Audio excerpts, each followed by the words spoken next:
Thanks, Elaine, and thanks to everyone for your deep engagement in these conversations. We appreciate that. People, one of the ways we learn is through stories, right? Because we need to hear stories of how people are working at this and so that we can learn from one another in those ways. And so we have 6 stories that we want to listen to this morning. Stories of church developments, stories about research around the church, some surprising research, stories about land reconciliation and justice, what might that look like, stories of grieving and the process of grieving in order to birth something new, and stories around funding and resourcing that we all are, it's a big part of this journey that we're on and that if we're developing our properties. So we have 6 storytellers with us this morning. I'm going to introduce them very briefly for the sake of time. There's a lot more that could be said about every one of them, but I'm going to introduce them in the order that they are presenting. So just so you take note, presenters. So first of all is Graham Kubik. Graham is the president of Flourish. Flourish began 3 years ago, and you'll hear a little bit about what Flourish is on. Graham has worked at Indwell for 20 years and has been director of, what's the title? Projects and Development. So he's been involved in this sector for a long time, and he's going to tell us some stories of some of the projects they've developed. Then we're going to hear from Cam Roxborough. Cam is from Vancouver, and unfortunately his father is dying, and so he had to do his by video and couldn't be here with us. He is going to be in one of the discussion groups, however, by Zoom, and so if you're interested in hearing more about Cam's project that he talks about, you can join in that group. Chris Trotman is going to tell us about this important area of funding. Chris has worked with Re11 for a number of years, and he's the manager of the Transition Fund, and where he leads national partnerships and communication to support this work that they're doing. And so looking forward to hearing from Chris this morning. Everett Vanderhorst is a pastor at Meadowlands Fellowship Christian Reformed Church in Ancaster. He happens to be Adrian Jacobs' pastor. And Everett is going to tell us a little bit about the spiritual covenant that his church has adopted. And I think you'll be really interested as a story about a movement towards land justice. Then we're going to hear from Steve Huco. Steve is the director of the Canadian Institute for Empirical Church Research. And Steve works here at Wycliffe, and one of the people that knows the most about what's going on in the church across the country through his research. So grateful to have Steve talk about his research today.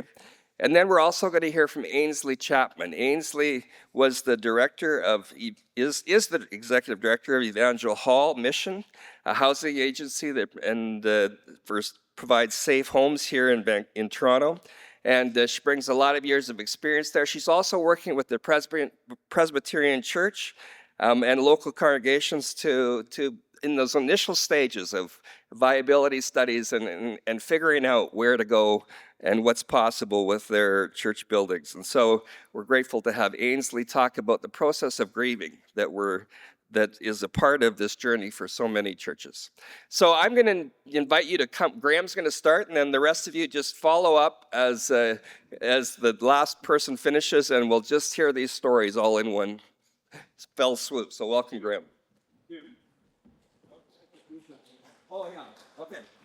Just so you know, Pecha Kucha is the style we're using, and there's 20 everybody has 20 slides and 20 seconds per slide. It's one of the ways you can keep talkers for in a limited time frame, right? Otherwise, it's impossible, right? So this is a great way to engage with visuals as well as to hear these stories. So welcome, Graham.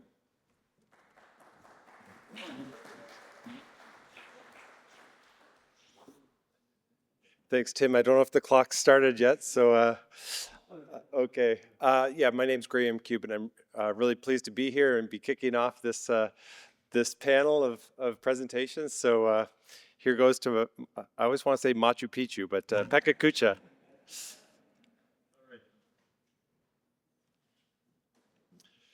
So I'll be speaking today from the experience that we have with Indwell, and out of that experience building about 1,200 apartments with Indwell, We formed this new company called Flourish, so I wear those two hats.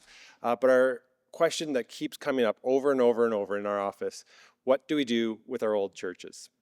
So briefly, what Indwell is, we're a Christian charity dedicated to creating supportive housing for people seeking health, wellness, and belonging. Primarily focused on supports for people living with mental health and addiction issues, but many other life circumstances. And rooted out of the Christian tradition, we have the values of dignity, love, and hope. Sadly, this is a reality. This photo is a reality for many of our communities, not just the big cities in Canada anymore. People are living outdoors because they have no other options, in tents, in snowbanks, in sidewalks, in ravines, often outside the doors of our churches that are also trying to figure out what to do with themselves. So how do we bring these conversations together? Indwell has developed 5 churches into supportive housing, starting in 2016 with Hamilton Hall, St. James United Church's redundant Sunday school building. They didn't have 500 kids in Sunday school anymore, but there were needs of homelessness in the community, and we worked together to transform that into 40 apartments. That experience led to our next project, Houston Street Baptist Church. It was called James North Baptist. It's now, because they moved streets. I bought this plaza, and I was going to redevelop it into a new worship center and ministry center in the community. But gentrification was gripping that neighborhood, taking it from one of Canada's lowest income neighborhoods to a rapidly changed one. So instead of just building in that plaza, this building was constructed. 45 new apartments, a new building and worship center, community outreach facilities, and really taking a bold statement to say we can do something different and meaningful in this community. It's worked out great for the church. Facilities are beautiful. They have an auditorium that can seat 500, Sunday school spaces for up to 300, lots of community amenities with a cafe and, food outreach and all kinds of other things like that. But it was the embracing of a vision that said, what more can we do in this community besides simply meet our congregational needs? That experience inspired another church, St. Mark's Lutheran Church in Kitchener. 3 churches merged. They had a redundant building. They didn't want to lose the sort of legacy of the impact that they had in the community, rapidly gentrifying with an LRT line and condos going up everywhere. But instead of doing that, they sold the building at half price to Indwell, and we've transformed it into 41 apartments. We were able to retain some of the church, rebuild parts of the church, bring it up to passive house standards, do many different interventions, but meeting a new need in the community through what the church's assets had always been doing in that community, serving the neighborhood. In the end, we're very proud of the results. It says 41, but I think, the text is gone. It's 43 apartments there. It took about 2 years to do the renovations and convert it. That was during the pandemic when supply chains. But in the end, we have both kept the Heritage Auditorium for tenant use and broader community use, and created these apartments for people coming out of encampments and street homelessness. Inspiration is contagious. Another Lutheran church up the street, there's lots of Lutheran churches in Kitchener-Waterloo, was saying, well, we have a big building. In our 160 years, we've reinvented ourselves a couple times. You can see here when they took down their heritage building and built a new heritage building in the 1960s. It's incredible, it's beautiful, but it's no longer meeting today's needs. So they've been able to transform, we're working with them to transform that Sunday school wing into 41 apartments, renovate the auditorium, the main sanctuary for their needs meeting today's uses, and to specifically address the homelessness that was literally on their property, in their courtyard, surrounding them in a very ever-present way, and coming to a new need. Wentworth Baptist Church in Hamilton, 85 people in the congregation. The congregation wasn't done with its life, but they would reach the end of their ability to maintain an old building. They had put it on the market. That deal fell through after a year. Indwell said, well, what if we work together? They sold the property to Indwell and then are leasing it back for 30 years for their auditorium. Basically, it's not going to cost either party cash outlay, but both benefit from the transaction. And Indwell is building 50 new supportive apartments, primarily focused on aging in place, using the main auditorium for the tenants, but also for the church for the next future generations. And then also looking at how to use it for the neighborhood. As we try to figure out what to do with these spaces, they're amazing spaces often, music, arts, different things. There's a new kind of imagination necessary, but we're seeing that it's absolutely possible, and one idea leads to the next. We are running into a few challenges or issues that we have to resolve.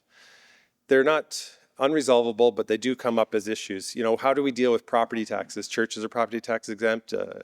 Charities that deliver supportive housing can get property tax exemption. As soon as you lease that space as soon as you introduce a lease into the equation, even if it's for $1, the tax authorities think that now we got a transaction happening here. So that's something that we've got to resolve. How do we bring these multiple uses together and still have the benefits?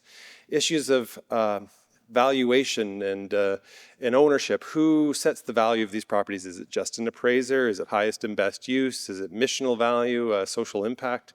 And who actually owns the building? Is it the trustees? Is it the diocese? Is it the congregation? And also, what do we do about leaving a legacy? Oftentimes faith communities have been in a place for years, generations, hundreds of years.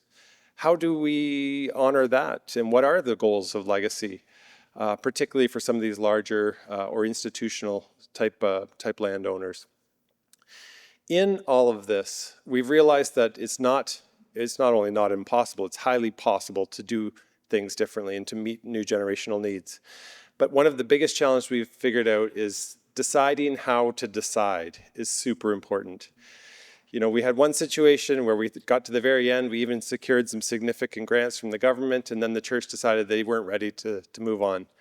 Okay, that's a learning curve for us. But out of this, a new spiritual imagination is emerging, and we believe that it's possible to take these buildings that we've used for generations for ministry and continue that in new ways with a new spiritual imagination. So all the best to all of you in embracing that for your congregation. Good morning, everyone. Cam Roxburgh here. Just want to share with you, I wish I was in person, but circumstances were against it. So I want to tell you about Imagine Edmonds, a project that transforms an old 5,000 square foot church building into 437,500 square feet, housing tower, auditorium, and ministry hub. Our current building is 113 years old and falling apart at the seams. We bought it off of our denomination for $1 32 years ago when we first planted. Our new project is worth $350 million. We have zero desire to build another church building, but rather something that's in, with, and for the neighborhood. We planted 33 years ago, 1993, as Southside Community Church. Through those 30 years, God's been faithful. We sense a deep call to be in, for, and with the neighborhood. Expanded to several neighborhoods, but Edmonds was the first. Leaky pipes, smelly carpets, they don't stop the initiatives that we run out of our building each week now.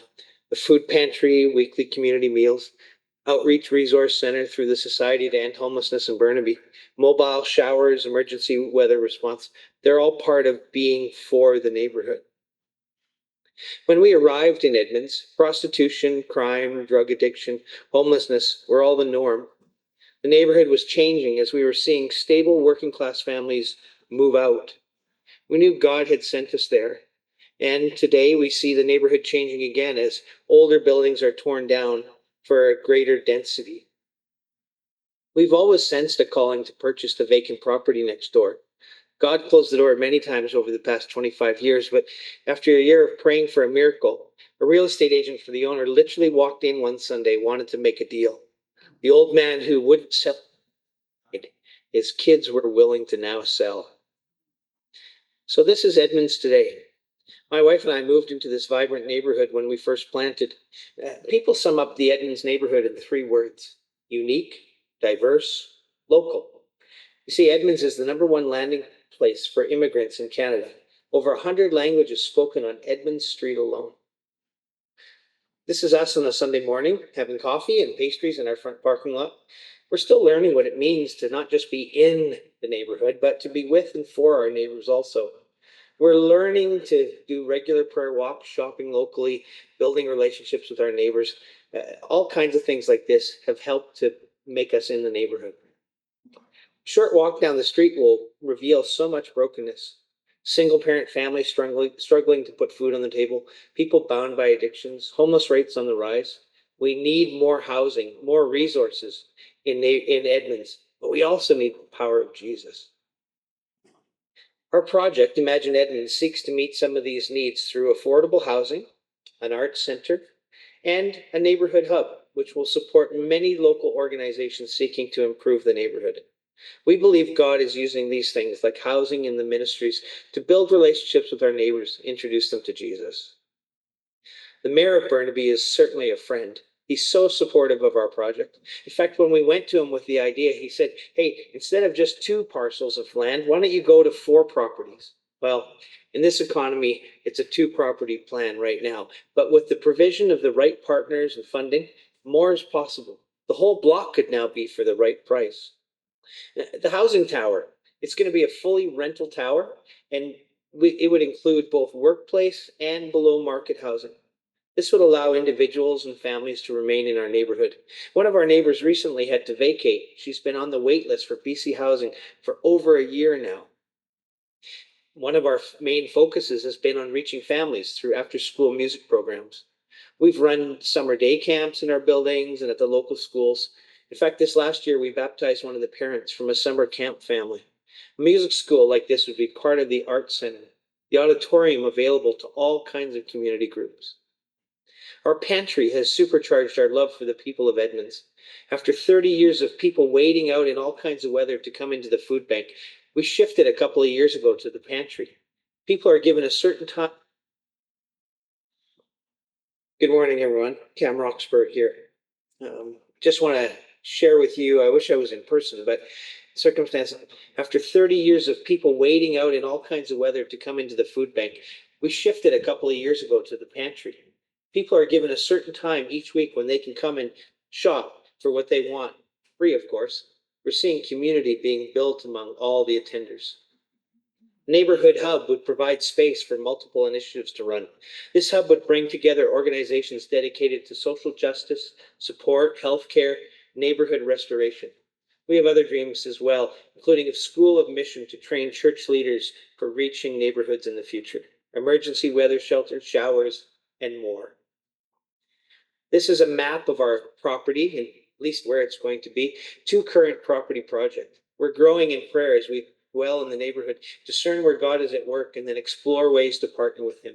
We see His hands all over this project. One of the things we're most excited about is that Imagine Edmonds includes a house of prayer. The city of Burnaby recently released the future community plans for redeveloping Burnaby, and our building is right in the center of one of these community nodes. We took a page right out of the Celts playbook. Both the city and province have been so influential in this project. They've been our biggest fans. There's a growing number of partners involved. Greycore is our developer, with Relevin helping connect us to the province. We're looking at partnerships with the likes of More Than a Roof, Journey Home, Burnaby Counseling, Fraser Health, several other service providers. God is literally bringing the right people to our doorstep. It's been such a great joy to lead our team on this journey.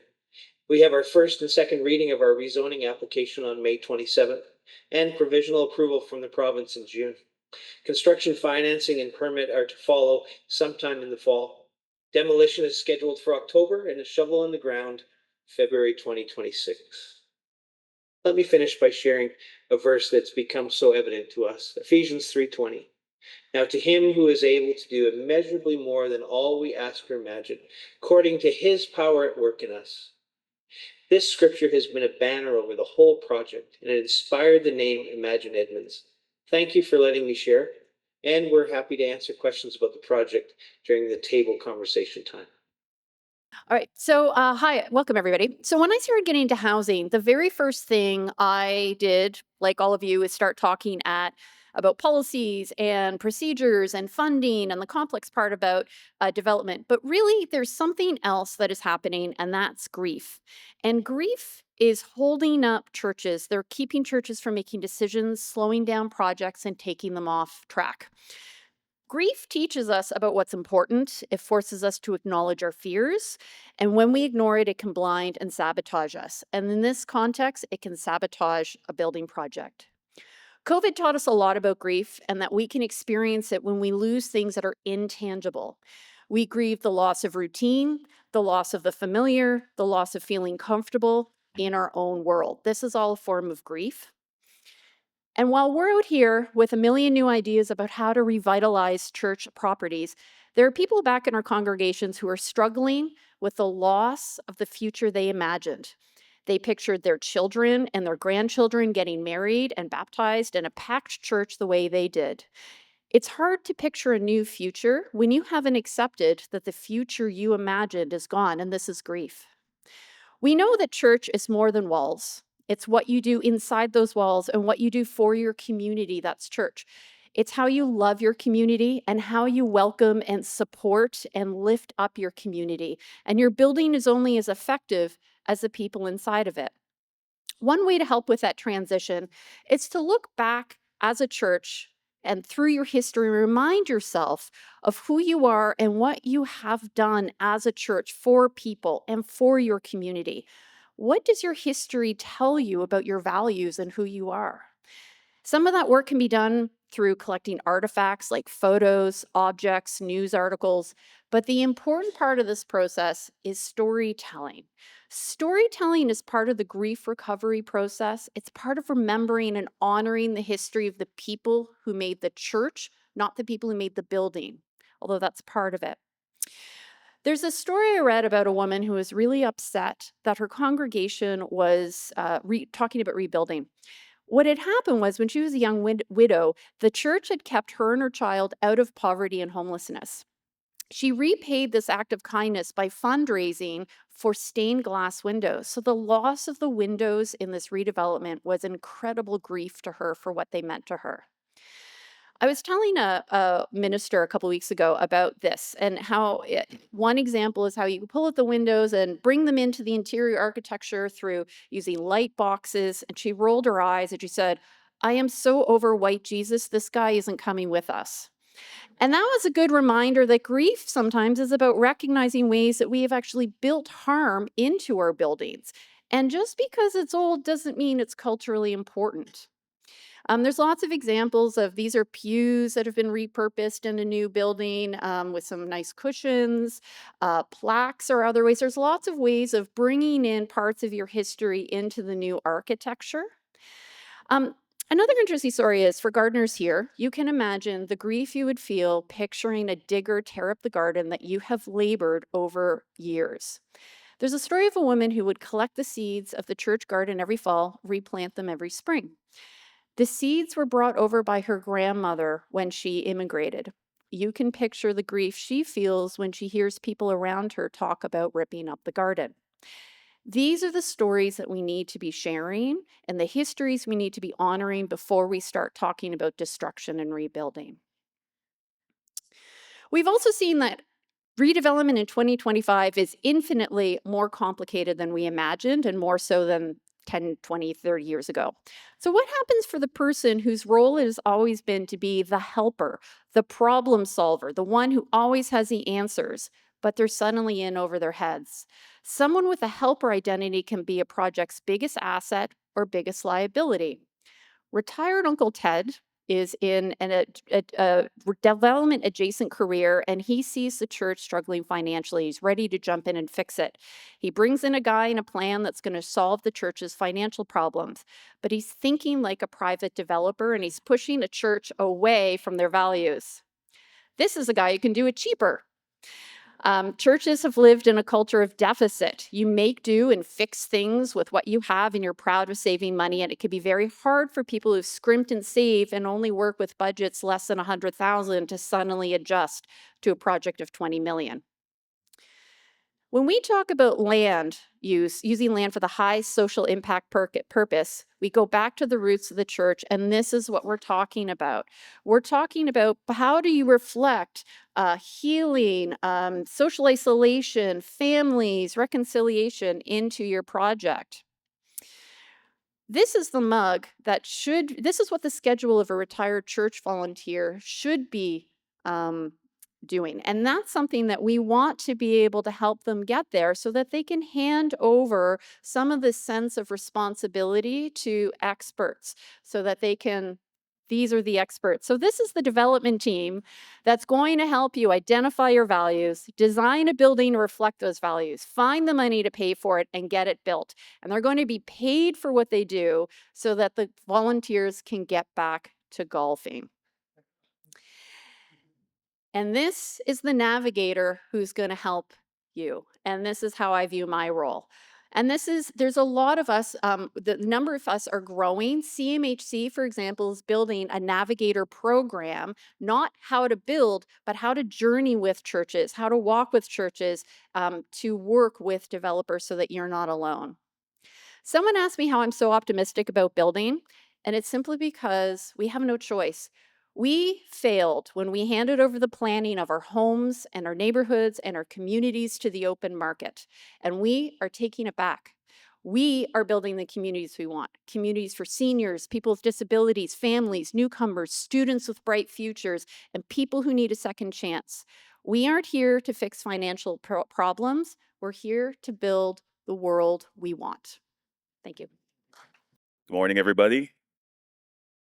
You can more or less ignore the first slide. It's going to be 20 slides, and I just put a cover on there. But my name is Christopher Trotman. I work with Re11, based here in Toronto, even though Re11 is based in Montreal. And today I'm going to talk a little bit about one of our projects. But first, a little bit about Re11 for those folks who don't know. I don't know if the slides are advancing. There we go. Re11 operates on the core premise that there are many faith properties across the country that are no longer fitting into the communities that have built around them. This could be for a number of reasons. Worship habits are changing, demographics in those communities have changed, cities have developed in ways that are oftentimes unexpected for the buildings where they currently are situated. We've developed programs, services, and tools to help groups in reimagining how these properties can fit within those communities. Often this looks like the development of affordable housing, community hubs, or other forms of social purpose real estate. And often organizations come to us when they're in trouble. Today, I'm not going to talk about an organization that was in desperate need because they were in decline. Instead, I'm going to talk about First Unitarian, a thriving Toronto-based congregation that has historically been very active in their community, and they're facing a different set of circumstances. They were actually looking for a new building, a new property, because they had outgrown the property that they were currently in. For First Unitarian, just having a space that met the needs of their congregation wasn't enough. They wanted a space that could also serve the community and allow them to extend their mission into the community by offering space to organizations, individuals, and groups that needed that space. And we were able to help them find that space in a community known as Oakwood Village. Oakwood Village is in West Toronto. It's at the corner of Oakwood and Vaughan, and it has suffered a lot in the state of Toronto with rising property costs and gentrification that has pushed both community groups and individuals out of the neighborhood. With First Unitarian, they found an opportunity to occupy a space that used to be a community hub and housed a Montessori school. They purchased the space and through community consultation, identified a deep need for the development of more community space that groups could operate within. So if you're following me up until now, what we have is an active and vibrant group that had a vision to create an inclusive community hub, a property that formerly served as a community hub in the very center of a community that was deeply in need, and the City of Toronto and other community groups acknowledging this need through multiple reports. It's the perfect project, right? Unfortunately, it's not quite that simple. Although First Unitarian had a strong track record with their previous property, substantial financial reserves, documented proof of the community need, both traditional lending institutions and foundations were not willing to provide them with the funding to close their gap. So recognizing the challenges, we further supported First Unitarian. We helped them to develop a business case, a case for support. We helped them to identify grants that could potentially fit the needs, putting all the pieces together to help them to fill that funding gap. And again, they had 85% of the funding to make this project possible. So it's a relatively small gap that they had to fill. This is just one example of the stories that we hear every day of groups that are looking to develop a community hub or affordable housing or other forms of social purpose real estate, and few of them are as financially stable as First Unitarian. When you add the layer of it being a religious group, the complexities just increase tenfold. We actually got rejected from one grant for accessibility because that even though the space, the community space would be serving the community, 85% of the time, that elevator would also serve the sanctuary. So the funder said, great project, great community need, but we're not going to fund an elevator that's going to a church. So we as an organization offered a letter of interest to First Unitarian and suggested that Relevin could provide the financing to that group. Because in the background, we were working on the Relevin Transition Fund, a loan fund that supports the transformation of faith properties into community assets. Supported through the Federal Social Finance Fund, foundations, and impact investors, the fund seeks to acquire faith properties in decline to support their transition into affordable housing and to provide financing to groups looking to develop some sort of social purpose real estate. Having worked closely with First Unitarian, we thought that this was the perfect fit, and it would be a great story. Unfortunately, the story doesn't quite end there. While our transition fund would have been a great fit for the group, it wasn't available in time. They needed the funding in a few months, and we were still in the process of developing the transition fund and raising money. And they actually had lowered the scope of their project, and their funding gap had reduced to only $250,000, which in an $18 million project is a pretty small gap.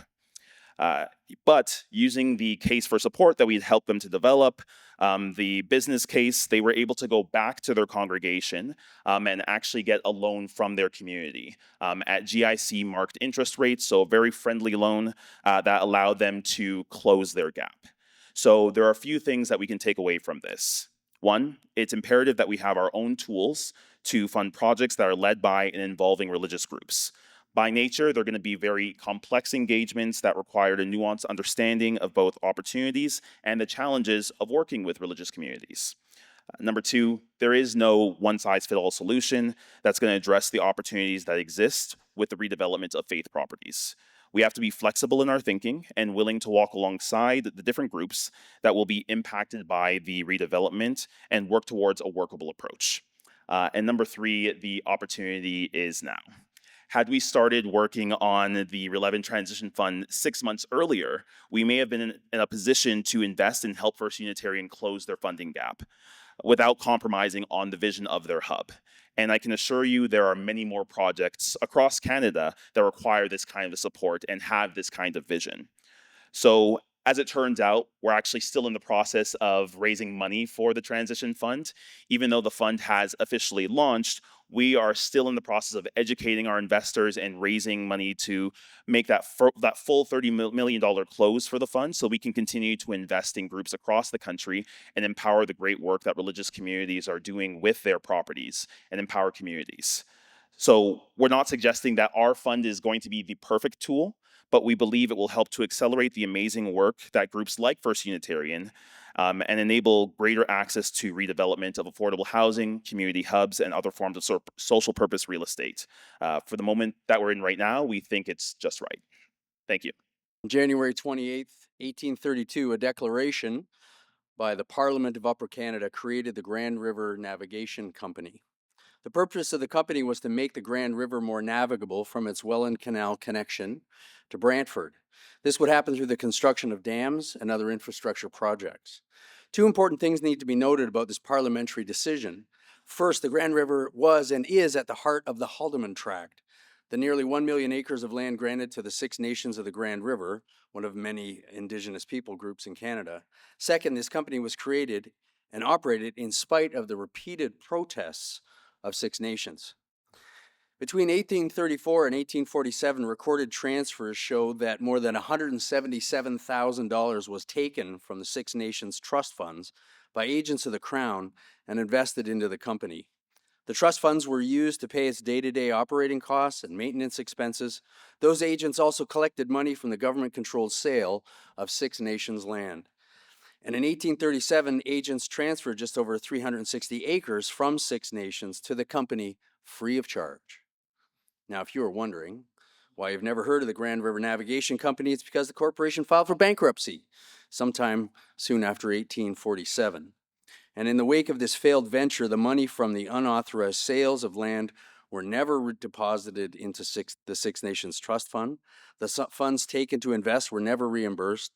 The land stolen for the use of the company were never returned to Six Nations. Now, this particular account of land injustice is just one among dozens of stories, now legal claims, that Six Nations has submitted to the government for redress. And Six Nations is the nearest Indigenous reserve to my church. My name is Everett Vanderhorst, and I'm a pastor at Meadowlands Fellowship Christian Reformed Church in Ancaster, which is part of Hamilton. The account of the Grand River Navigation Company is just one example of the kind of history that our church learned through Hearts Exchanged, an 8-month learning journey offered by my denomination. Hearts Exchange is a deep dive beyond the headlines into the horrifying history of the relationship between the Crown, Canada, Canadians, and our Indigenous neighbors. The intent of the Hearts Exchange experience is to transform minds and hearts through honest dialogue about the harms of colonialism. The end goal is to transform participant learners into local catalysts for further dialogue, action, and friendship. 45 members of Meadowlands Fellowship have experienced Hearts Exchange, describing it as a profound, rich, and moving experience that challenges and gets at the heart of the call of Jesus Christ to seek first the kingdom of God. The learning journey educated us, but also created dissonance. The common refrain heard from our Hearts Exchange participants, alumni, has been, "What can we do?" So our congregation was invited into a response by Adrian Jacobs, the senior leader for Indigenous Justice and Reconciliation in the Christian Reformed Church. Last year, in June, we, along with many others from churches of 11 denominations, participated in a strawberry Thanksgiving at Six Nations. Unlike the broader Canadian society, the Eastern Woodland peoples have long celebrated with thanks at the beginning of the harvest, at the first fruits of the Creator's generosity. In that time of fellowship and a communion with bread and strawberry juice, we as church representatives heard a challenging invitation to take a leading role in addressing land injustice. Adrian presented the spiritual covenant with churches and First Nations, in this case with the Six Nations of the Grand River. At its core, the covenant is an acknowledgement of original Indigenous land jurisdiction and the ongoing injustices around land. The covenant is entered in the same spirit as the original agreements in wampum belts, one of partnership grounded in mutual respect and friendship. The covenant has 3 main parts. First, acknowledgement of the Six Nations' interest in the land. Second, a 99-year lease with annual payments by the church and Six Nations' blessing for continued use of the land. And third, should the church community and its properties be decommissioned, the reversion of the land to Six Nations. Now you can see that the covenant is an opportunity for churches to lead Canadian society by example. We are rightly outraged by the centuries of betrayal and abuse, but we cannot move beyond the past by leapfrogging from our present circumstances immediately to reconciliation. We must first address injustice and pursue reparations. So that was the invitation. So how do we get the congregation on board? Well, it started with a proposal to our governing board at budget time.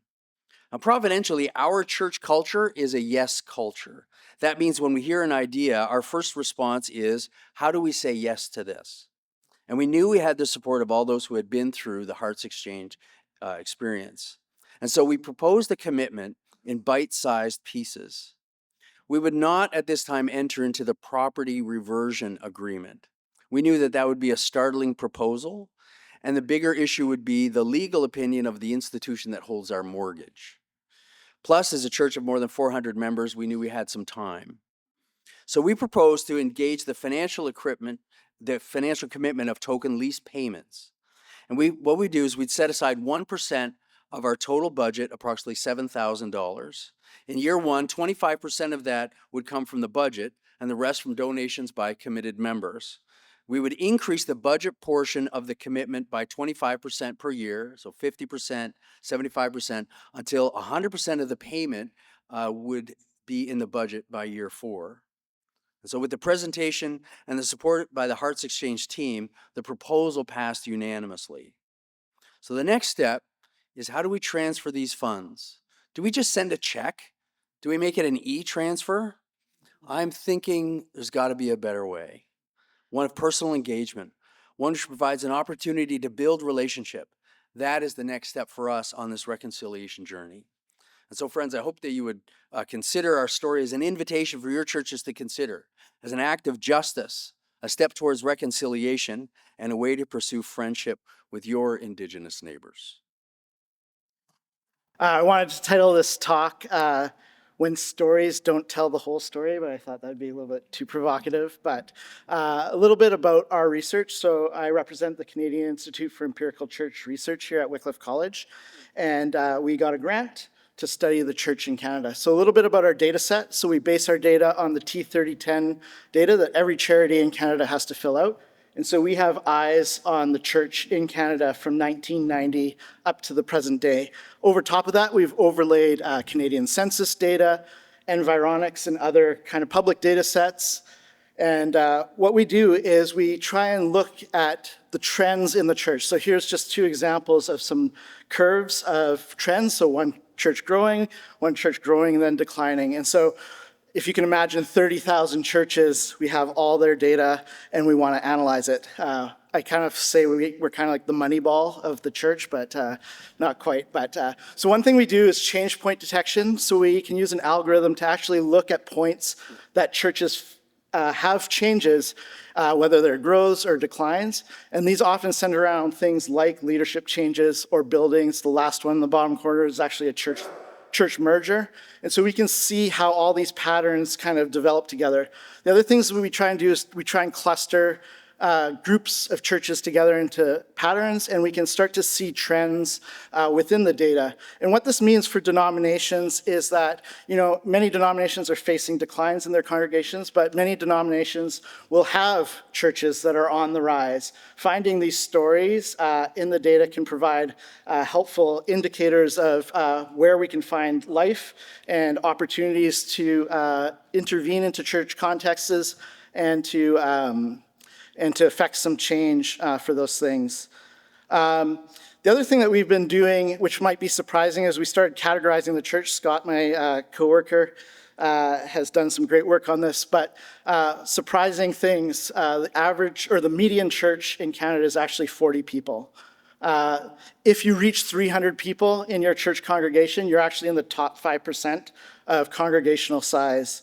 When we map the congregations across Canada, we start to build some context as to what's going on. So here's just kind of a visual of all the churches in Canada. When we start to overlay the census data, it starts to provide some interesting things. So here's just an example of the percentage of Christian population here in Canada. And you can see areas that are higher percentage Christian in blue, red is lower.